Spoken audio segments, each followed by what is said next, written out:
in. Okay. And now live, and it's recording. Okay, great. So we'll get some people starting to join. Hi, everyone who's joining. We're just letting everybody get into the webinar here, and then we'll kick off. This is a great topic, so I think we'll have some good attendance today.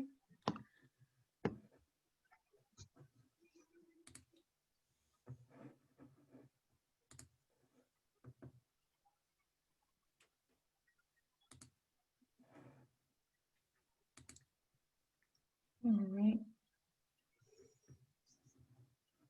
Okay, well, it looks like things have stabilized a little for attendees joining, so I'm going to go ahead and just do a quick introduction. Hello, everyone. This is Seven Seas Cruising Association webinar with one of our biggest and best top supporting sponsors, PredictWind, some who I consider now good friends. This is our third webinar. We've got Nick Olson and Karen McMaster from PredictWind. Nick is going to be presenting today on the offshore app. We've talked about it in the last couple of webinars, but he's going to do a nice deep dive. Karen's in the background, so when you ask questions through the Q&A, she's going to be able to give you answers in real time. So please use the Q&A for your questions. PredictWind is the world leader in weather routing applications, and I'm sure Nick can tell you and will tell you all about that.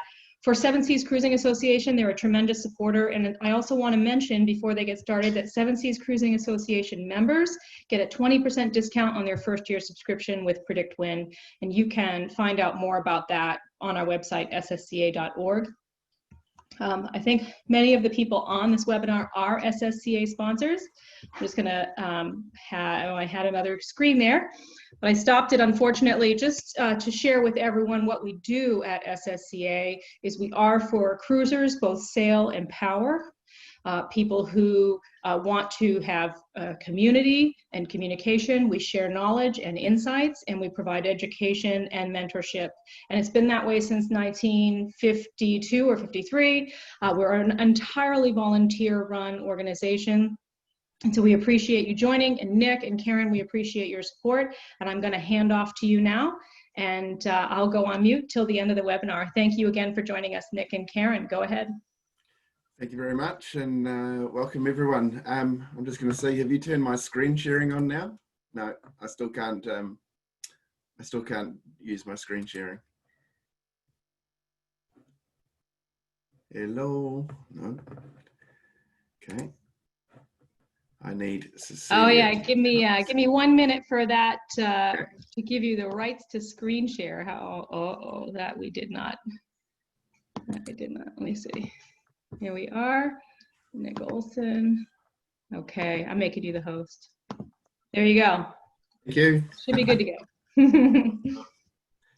Okay, so yes, yeah, thanks for joining us today. We're going to have a pretty good look at the PredictWind offshore app. We will touch on the PredictWind app and the PredictWind website briefly, just because there's part of using the offshore app that we want to cover off in the PredictWind app. So I will just share the screen here.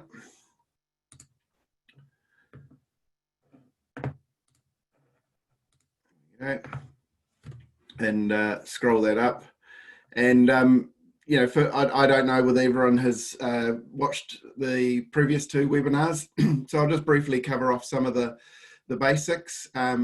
We have two main platforms. We have the PredictWind app and website, and that's what you use when you have mobile or Wi-Fi data, you know, when you're at home or at the dock.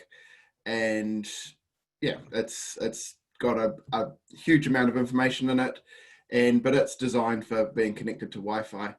And then the offshore app, that is what we're mainly going to talk about today, and that is designed to work with basically any satellite connection and SSB. So you can do, if you can send attachments via SSB, if you've got that ability, with your Pacta modem or similar, then you can get grid files, weather routing, all sorts of stuff, at sea. So yeah, the offshore app is a really neat piece of software. I personally use it a lot in my sailing, and yeah, so that's what we're gonna talk about mainly. So, and just before I get into that, I'll just quickly talk about Kieran, who is with us. So we have a really awesome support team at PredictWind. We have Kieran as the head of our support team, and there are 10 people in total in that support team, and they're all sailors. And Kieran in particular is an ex-Volvo ocean race sailor, and laps of the planet, and so are 3 others in our team. 3 others are also ex-Volvo sailors. So when you're talking to them, if you've got questions, don't feel free to deep dive with them. They're very knowledgeable and very helpful. So, and any questions that you have today, if we can't answer it now in the webinar, or Kieran can't give you an answer, please contact our support team. Maybe Kieran can put a link in there in the Q&A. Okay, so we'll get into it. If I changed, can someone let me know? Did that just change my screen? I'm pretty sure it did. So I'm actually here. I'm in the PredictWind forecast website, and the reason I've gone in here is before we start. Excuse me. It's early in the morning over here. I'm in New Zealand. Before we start, we want to set up our polars. So what our polars are, for anyone that doesn't know, I've talked about this at least in the last webinar. Polars are what the expected performance of your boat. It's really critical that that you get your polars right, because in the PredictWind system, because when you do your weather routing, that's how fast we think your boat is going to go. So in any given condition, so whether it's 10 knots, 15 knots, 30 knots, and whatever angle you're sailing at, the polars will tell our software how fast your boat's going to go or how slow it's going to go. And it's worth playing around with. It's worth, and I'll mention it more once we go through the weather routing, getting these set up right, and some learning about it and focusing on it. And maybe Kieran can put up a link. We have a help center with lots of really good tutorials in it. I'm going to say they're good because I made most of them, and but lots of them have videos and written tutorials with them, and it just there's one there about polars, and it explains what to do, how to set them up. But we'll just quickly have a look at that. So I've gone up here, and I'm in tools and weather routing on the PredictWind website. You can also do this in the PredictWind app, and this is something you need to do in your account. So let's say my account is Nick Olson at PredictWind, which is the account I'm in now. If I set up my polars in here, my base polars, I've got a J109 there. I can choose any of these boats, and let's pretend we're Delos or someone. We'll put an ML55 in or something like that, and I can select that polar there. There are other, I could, if I had a power boat, I could select power polar that reflects that. In here, if in the predefined list, if there's not a boat here that is my boat or similar to my boat, because it doesn't matter if your boat's not there, just choose one that goes about similar speed to you at all points of sail. And we've got some generic ones up here as well that are sort of, could fit. So if you're not happy with any of those, you can use the sail polar here, and says here in 15 knots of wind and moderate waves, upwind at 50 degrees, which is pretty normal for a cruising boat, at 90 degrees to the true wind angle and 160 true wind angle. And you can put these speeds in here. I can change those speeds, and but that's our our base polar. If you get really into it, you can add an advanced polar. These are the polars for the race boat that I sail two-handed, and I fiddle with these a fair bit and try and get them to reflect the speed of our boat and how we sail it. Why is that so important? Because it gives you all the timing in your weather routing. So let's say in a perfect world that all the weather models were 100% correct. If I had my polars 100% correct, I would be exactly where it says. Of course, in the real world, that doesn't happen. But the closer we can, the more of these things that we can minimize and make better, get closer to reflecting what's happening in the real world, the better the tool is for us. So, and then to save that in there, I would calculate a route. Just up here, and so then that would be logged against my account, so my PredictWind account. So when I do a request in the offshore app, it knows that it's me because it sends my credentials through to the PredictWind servers, and so it's using that base polar. So I'm going to stop sharing that, and I am going to start sharing. Oh, I don't think am I sharing? Hold up. I want to share screen and PredictWind offshore. There we go. So I'm in the Mac version of the offshore app. We have a PC version.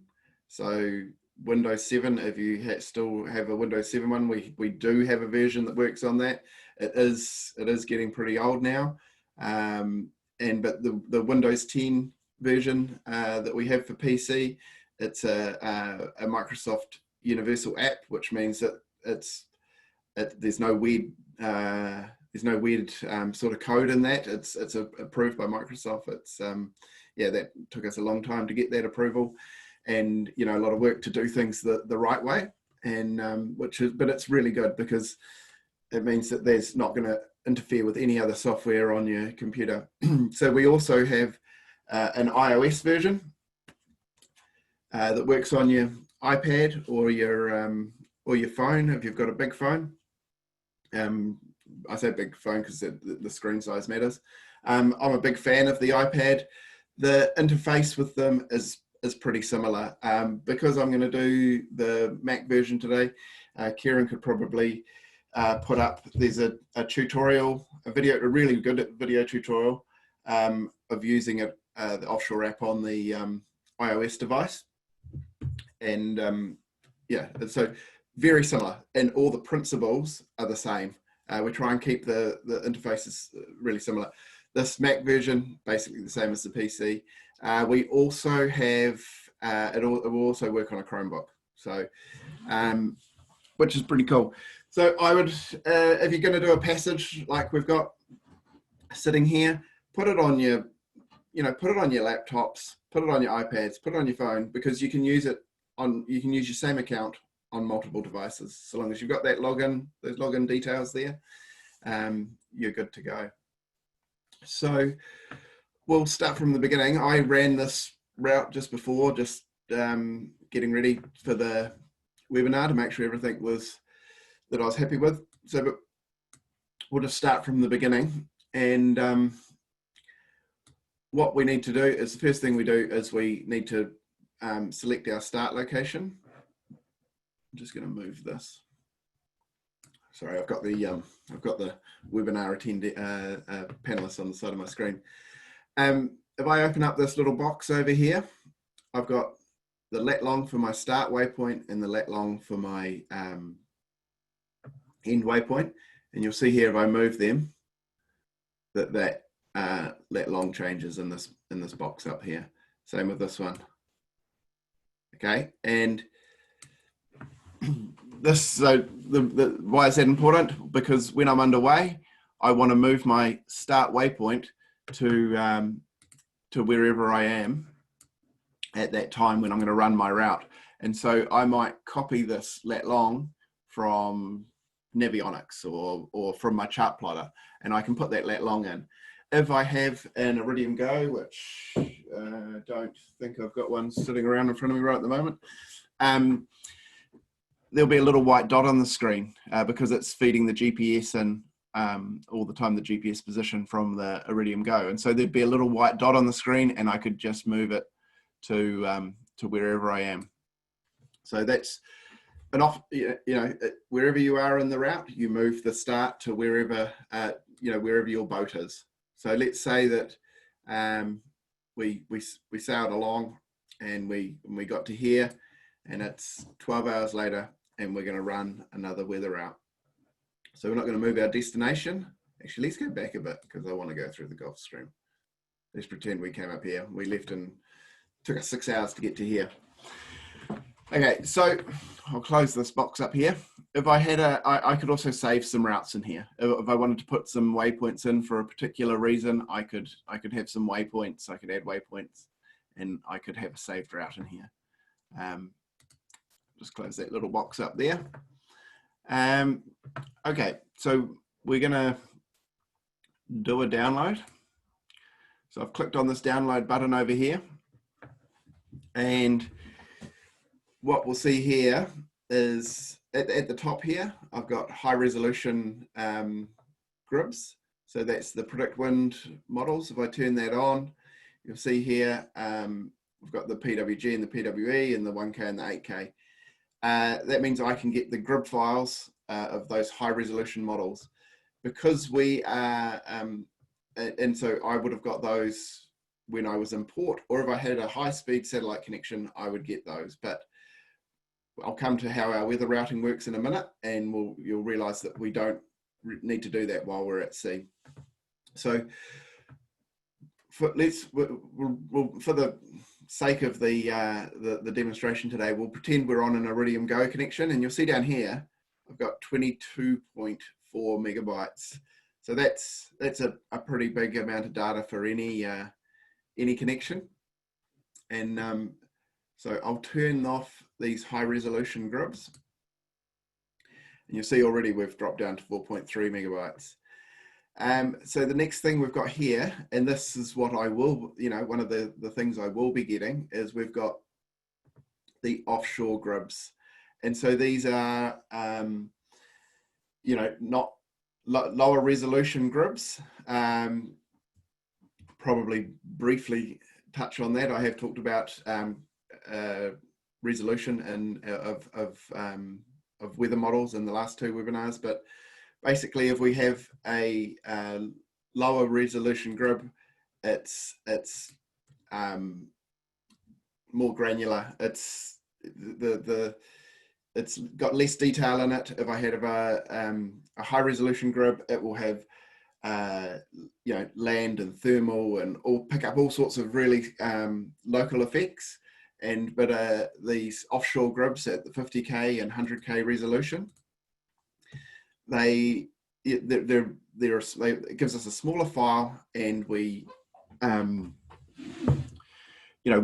often, when we're at sea, we don't need the high resolution grids. But what we do get is anywhere where the high resolution grids are, like let's say the ECMWF, for instance, our weather routing is always using the high resolution. When we're along the coast, the weather router is always using the high resolution. If there's high resolution grids available, the weather router is using them. So we have observations. Actually, sorry, I'll carry on a bit more with this. So this is pretty critical. But before I go back, I'll come back to the grid offshore, and I'll just turn off the ocean data. So I downloaded the ocean data on my previous download, and that data, that ocean data, will be there until I replace it. The good thing about ocean data and ocean currents is that modeling is good for multiple days. It doesn't change much over time. So I don't need to get, let's say I'm doing a 3-4 day passage. If I could get it, that'd be nice, but I don't need to update that. It's not like atmospheric grids that could change a lot from one model run to the next. We don't see big changes in the ocean data. So because it's a huge file, you'll see when I turn this off in a second, I don't need to get that while I'm at sea. I could choose one of the models, and I could choose a specific area if I felt that I wanted to get the latest on that, and it would be it's still a reasonable size file, but you know, I could choose one. So I'll just turn that off, and you'll see all of a sudden my file size has dropped down to 223.1 kilobytes. So that's the estimated file size. So now we're getting into a file size. I could download that over my Iridium Go. That would be no problem. Anyhow, I will come back up here to our offshore grids, and you'll see here I've got all models selected. I could just choose 2 if I wanted. I could get the ECMWF 9K, but again, that's going to be a bigger file. Like, let's say I turn that on, back up to 1.1 megabytes. So again, I could choose a small area on that, and I probably should have shown that, but I'll come back to it. So anyway, I'm going to select all models. I've got my time step at 12 hourly. See here, if I change that to 24, our file size gets smaller. I'm going to go back to 12. So what's happening there, just so that you know, is that is at every 12 hours, there's an actual grid. And in between that, the software is saying, okay, if it's this here and it's this here, it's probably going to be this in between. So the only time that you'll really notice differences in that is if you're looking at a really small area, or if there is a front moving through a frontal band. And so you maybe, if there was if you were worried about a frontal band coming through, you might change this down, and you might go, oh, I'll just get 2 days, just so you can control your file size. So that's, I'll keep repeating that, talking about file size, but that's what we're all about on this. I just chose, I can change the number of days I'm getting. Again, that's going to change my file size. And so I might just want to get the number of days for my trip. And so that might get smaller and smaller as I go on. I might not, if I was doing an Atlantic crossing, I might not get them all the days, or I might increase my days and go out to 24-hour time steps. Just depends what you're doing. So you got to tune this to what you're doing. I'm going to stick with the 50K resolution because I don't think my file is going to be too big. And you'll see here I can select my parameters and what's important to me. So obviously I want the wind, I want the pressure. The pressure's not going to add a lot of file size. I want the rain. The rain is my indicator of any frontal bands, and the wave. Because we're going to go across the Gulf Stream, I want some indication of the wave, and gust and cape. So the gust, so just to explain the wind, so the wind is average wind speeds. Gusts, obviously we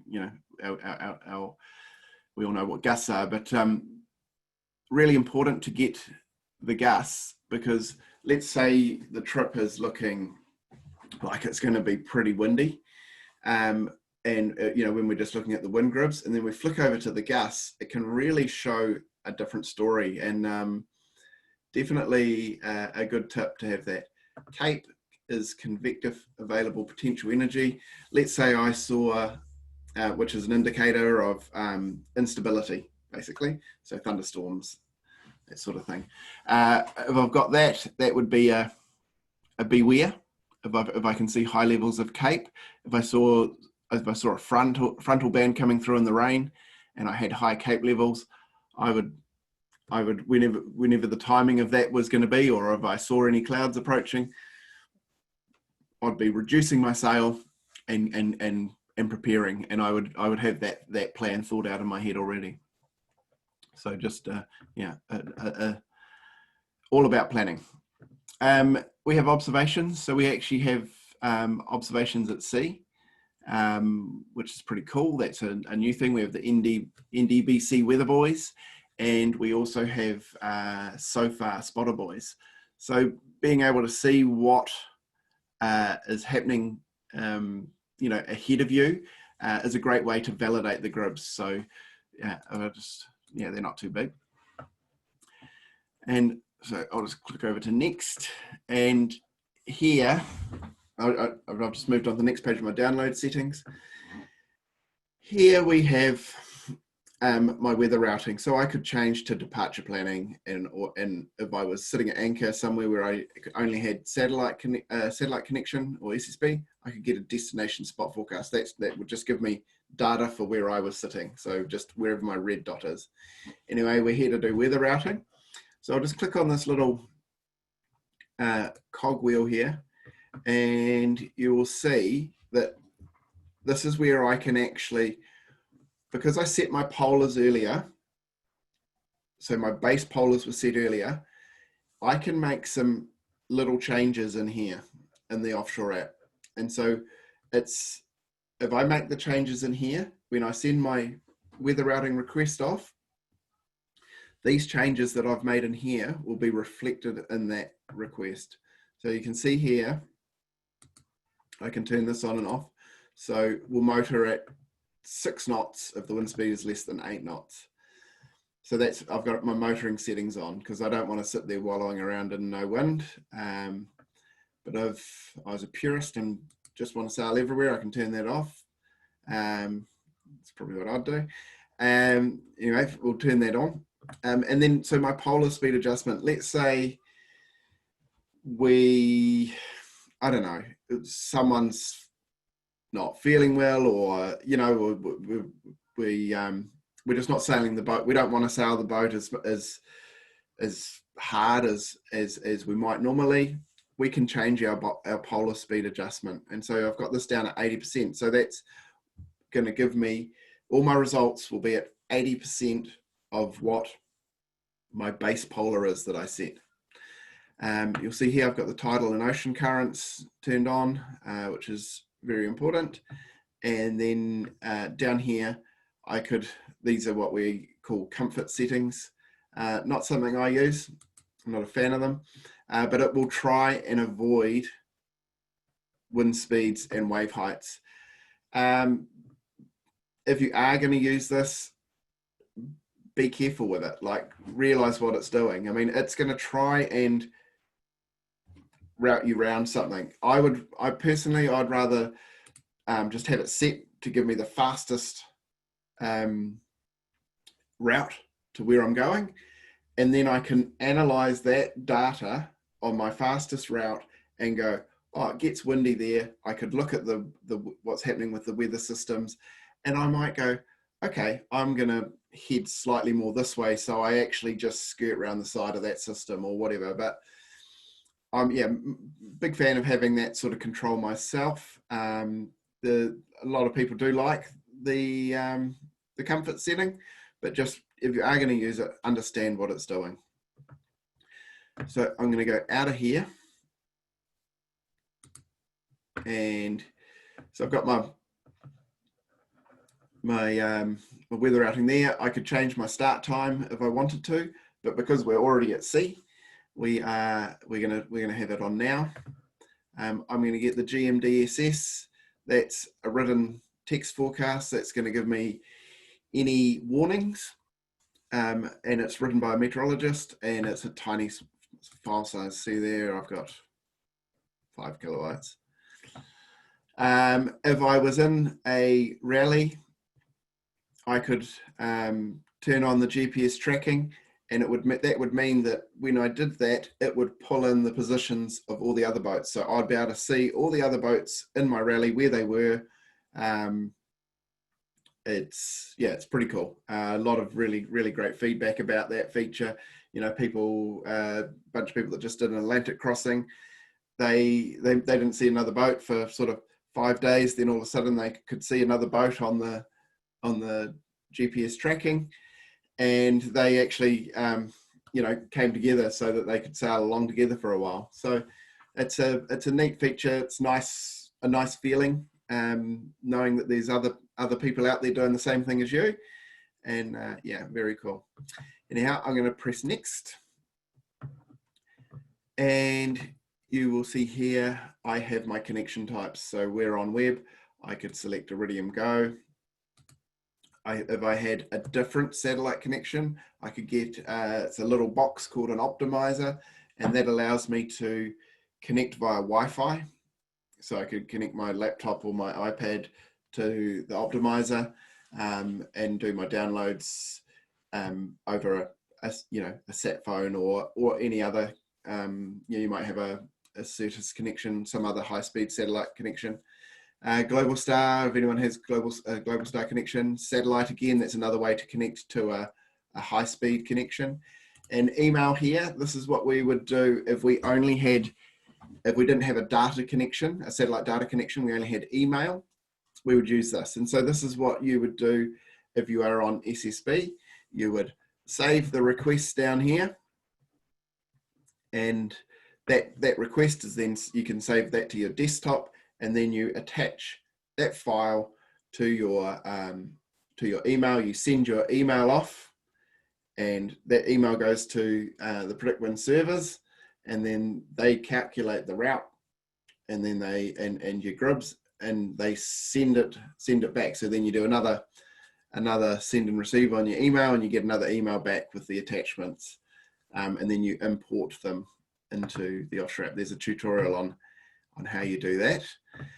If we have an Iridium Go, we can just press download all, and the gribs will just, the weather route and the gribs will just download. It's basically the same as what I'm about to do on the web connection. It just does it. It's just much slower.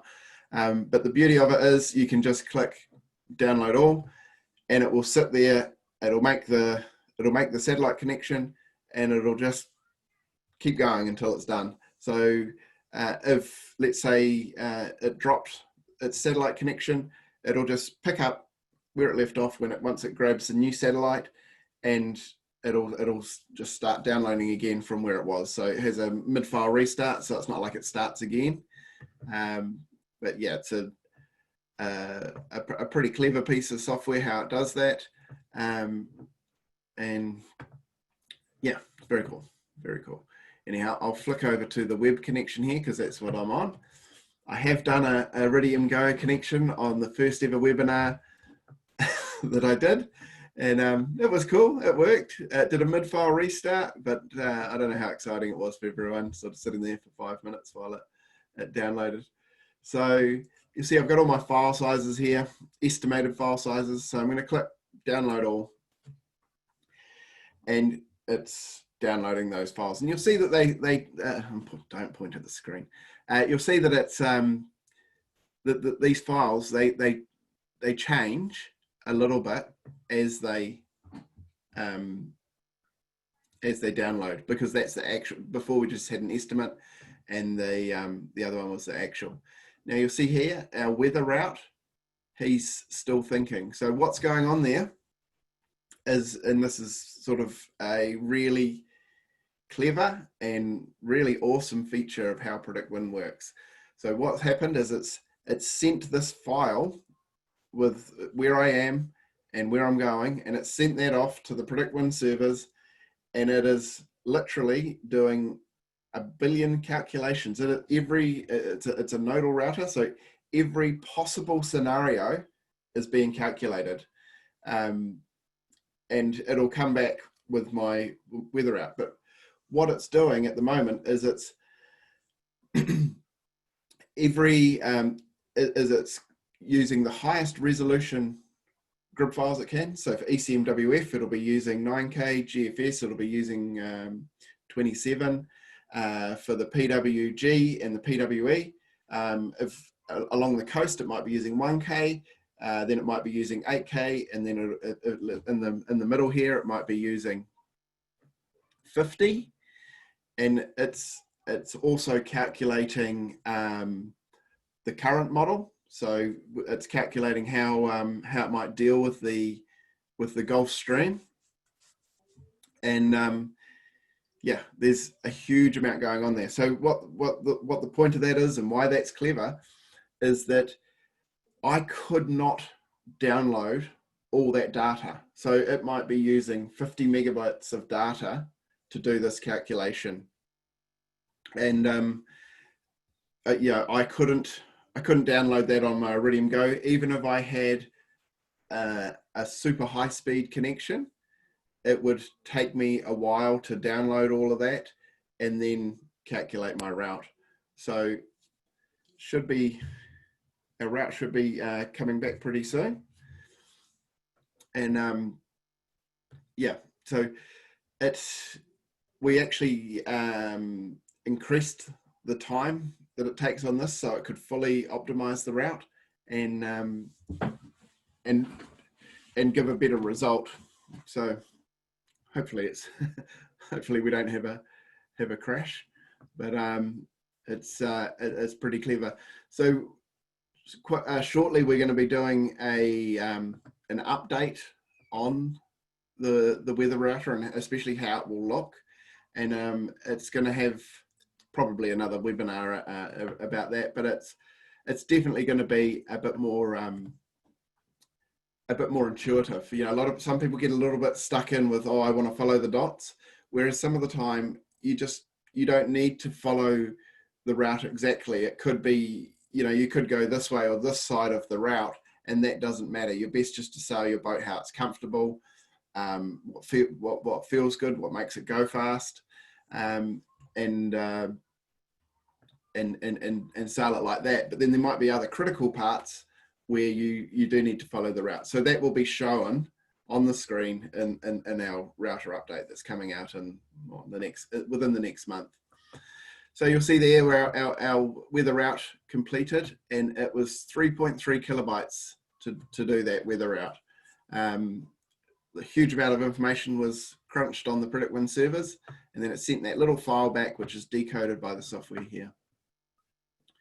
So I'll just click on close because we're all downloaded there, and you'll see here this is the details of my weather route. So this is the graph version. You can see out over the time.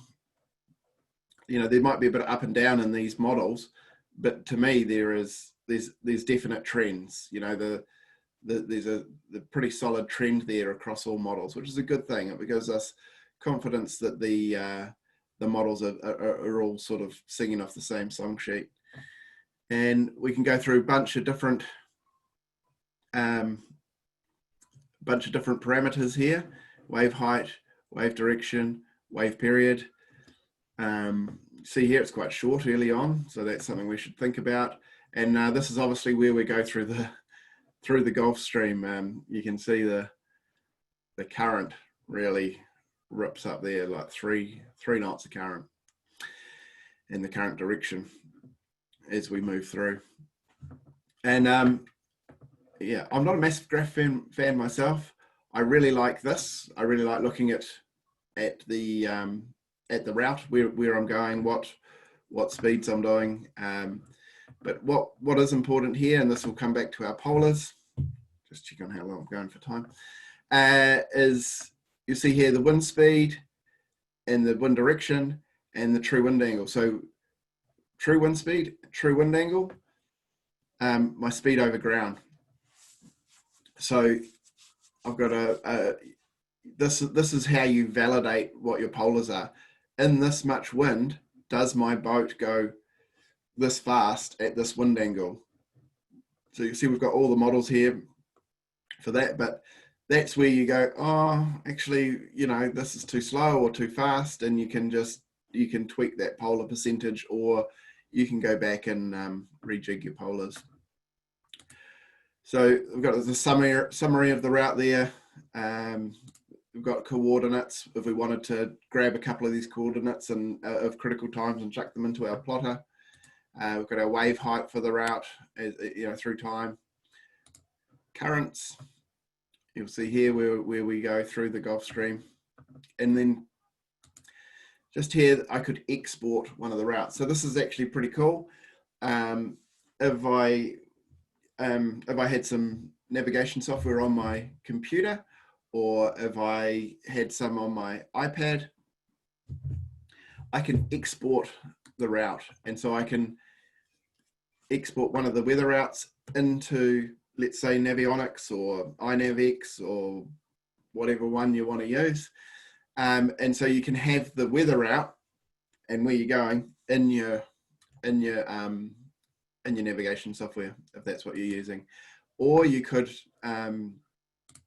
select a couple of waypoints, which is what I like to do, is just select some key waypoints of when things are happening. So I might select a 6 hour, a 12 hour, and then a 24, depending on what's going on. And I might put them into my chart plotter that I can see when I'm steering the boat. So because I do a lot of racing, I like to be able to just sail my boat fast, so long as I'm going somewhere close to where the router wants, and especially looking for those key situations, you know, when there might be a wind change or whatever. Anyhow, so we will flick over to the map, and you'll see here we've got our new weather route. And because we'd sailed this far and we did our download over our Iridium Go, and I need to stop moving my finger on my magic mouse. And so we've got our new routing, and you'll see here we've got 3 routes really doing something similar, and then we've got this one here and he's doing something different. So chances are, if it were me, I'd be going with the consensus. I mean, this guy's not doing something hugely different, and we could have a look at why he's doing something different. Could be just the wind, but it could be other elements as well. But in general, we go with the consensus. So I can flick through all my elements here. Oh, that looks nasty, doesn't it? And so I've just flicked over to the rain map, and I can scroll this through, and you know, see what's going on. It's, you know, there's a bit of rain. What will be interesting is, let's say I go back to here and I flick over to the Cape map and have a look. Yeah, we're probably all right. I mean, see over here, that's high Cape levels. If this was in my route, if that orange bit there, if that was in my route, I would be, and I was going to cross paths with that, I would be, I'd be prepared. I'd be looking at what was going to, you know, I might, if it was going to be nighttime, I might just sail with a reef in for the night, you know, with reduced sail, because, you know, if a squall comes through, I don't want to be caught out. So it's a heads up, and yeah, just a be warned type thing. Click on the gas map, and let's just flick. Let's just see. You can see out here, it's pretty windy. And if I just flick over to the wind map, it's, you know, we've got 15 knots. Back to the gas map, 20 knots. So that's sort of what I was saying before, is if you have the gusts there, it can give a really different picture of what your route might look like.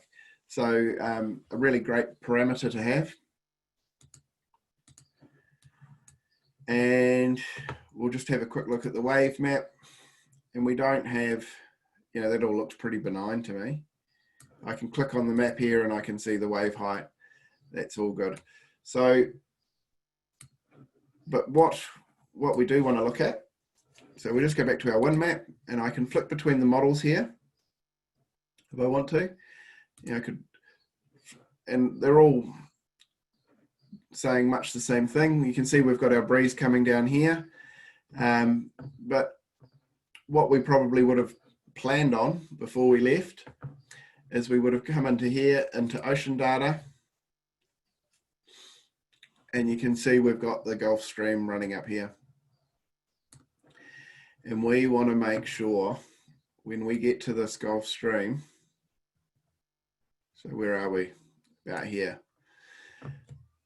we want to know what wind we're going to have, because we don't want the wind going against the Gulf Stream here. So that's the timing where we hit it. So we can see there where our timing is sort of, I've got this set for New Zealand time. But so we've got, down the bottom here, I've got the actual time, down the bottom right. So let's call that 2 o'clock on the 10th. And we come out of it at 20. So 2 o'clock to 8 o'clock. Okay, so we've got that timing there of when we're going to be going through the Gulf Stream. And we're going to go back to the weather routing and we're going to have a look at it. So 2 o'clock. And you can see here we've got 6 knots of breeze. That's in the PWG. Let's have a look at the ECMWF. And again, it agrees, 6 knots. Not the worst situation we've ever seen. Let's just move through, look at our time. You know, yes, we have the wind coming across here and we've got our current like this, you know, but we've got 5 knots. You know, we click over to that gust map, you know, 9 knots, you know, might be okay. I've never sailed across the Gulf Stream, so I'm not going to go too in depth with it, but yeah, definitely something you want to look for in your planning and in your routing, and you know, comparing that ocean data. This is the currents with the wind, and we've got different models there. You can flick through them and have a look. You know, as to where they think the actual current is. But yeah, really important for your guys' part of the world. And yeah, cool.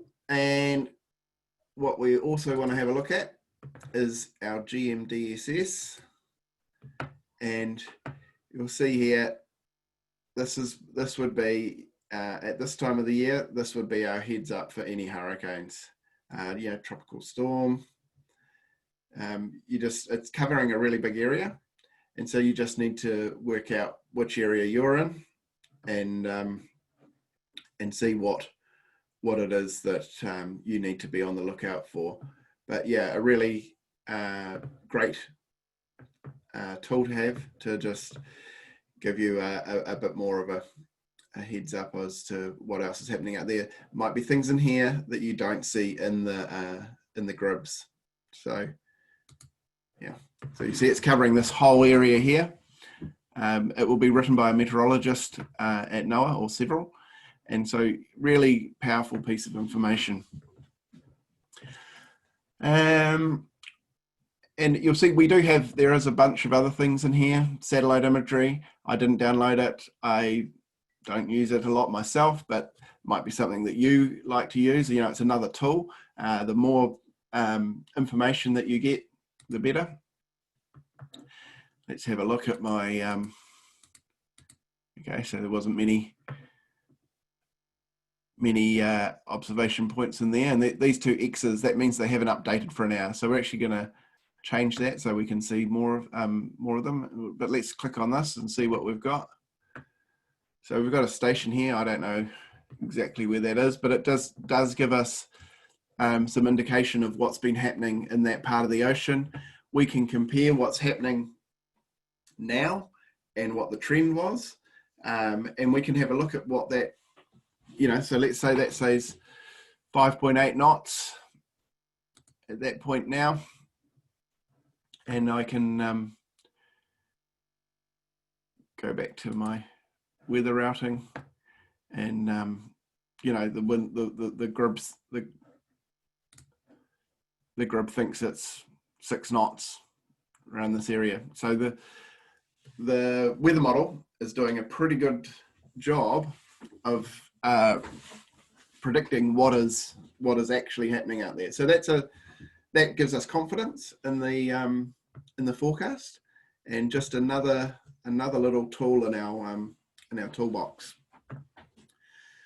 Right, I'm going to stop sharing, and I'm going to go back here and quickly have a look at the chat. Oh, there's chat, but there's no Q&A.